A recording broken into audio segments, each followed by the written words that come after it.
Mga igsoon, naghangyo kami kaninyo nga inyong tahuron ang mga naghago uban kaninyo. Sila ang gipili sa Ginoo aron pagdumala o pagtudlo kaninyo.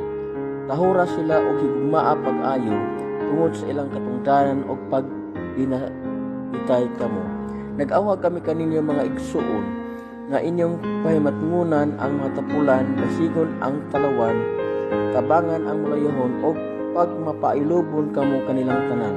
Ayaw ninyo panimasli ang nagbuhat sa dautan ninyo, kundili sa kanunay buhata ang maayo alang sa usag-usa sa tanang tao.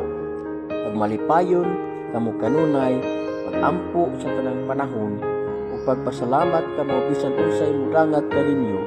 Kini mo ang kabubuton sa Dios nga buhaton ninyo sa ngalan ni Kristo Jesus. Ayaw ninyo santa ang Espiritu Santo, ayaw tamaya ang mensahe nga gikan sa Dios. Suntaan ninyo ang tanan, ampingi ang maayo, ug isalikway ang daotan.